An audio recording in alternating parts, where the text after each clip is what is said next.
A key distinction. What I want to say, following Bush's reasoning, is that a similar forgetting of history has in recent years allowed some people to argue, and argue persuasively, that affirmative action is reverse racism. The very phrase racism contains the argument in exactly the form to which Bush objected. In this country of the United States, whites once set themselves apart from blacks and claimed privileges for themselves while denying them to others.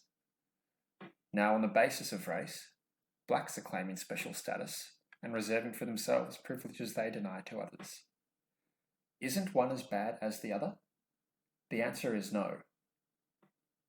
One can see why by imagining that it is not 2020, but 1955, and that we are in a town in the South with two more or less distinct communities, one white and one black.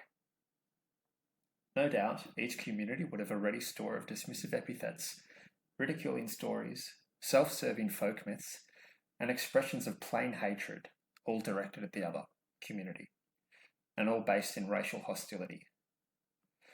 Yet to regard their respective racisms, if that is the word, as equivalent would be bizarre, for the hostility of one group stems not from any wrong done to it, from its wish to protect its ability to deprive citizens of their voting rights, to limit access to educational institutions, to prevent entry into the economy, except at its lowest and most menial levels, and to force members of the stigmatized group to ride in on the back of a bus.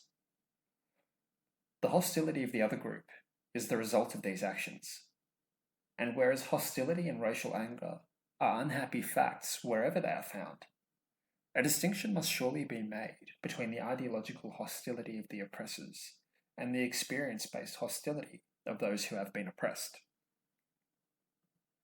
Not to make that distinction is, adapting George Bush's words, to twist history and forget the terrible plight of African Americans in more than 200 years of his country's experience. Moreover, to equate the efforts to remedy the plight with the actions that produced it is to twist history even further. Those efforts, designed to redress the imbalances caused by long-standing discrimination, are called affirmative action. To argue that affirmative action, which gives preferential treatment to disadvantaged minorities as part of a plan to achieve social equality, is no different from the policies that created the disadvantages in the first place, is a travesty of reasoning.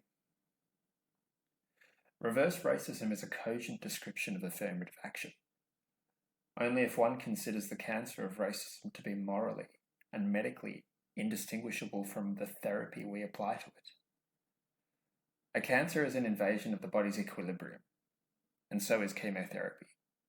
But we do not decline to fight the disease because the medicine we employ is also disruptive of normal functioning. Strong illness, strong remedy. The formula is as appropriate to the health of the body politic as it is to that of the body proper. At this point, someone will always say, but two wrongs don't make a right. If it was wrong to treat blacks unfairly, it is wrong to give blacks preference and thereby treat whites unfairly. This objection is just another version of the forgetting and rewriting of history. The work is done by the adverb unfairly, which suggests two more or less equal parties, one of whom has been unjustly penalised by an incompetent umpire. But blacks have not simply been treated unfairly. They have been subject first to decades of slavery, and then to decades of second-class citizenship, widespread legalised discrimination, economic persecution, educational deprivation, and cultural stigmatisation. They've been bought, sold, killed, beaten, raped, excluded, exploited, shamed, and scorned for a very long time. The word unfair is hardly an adequate description of their experience, and the belated gift of fairness in the form of a resolution no longer to discriminate against them legally is hardly an adequate remedy for the deep disadvantages that the prior discrimination has produced.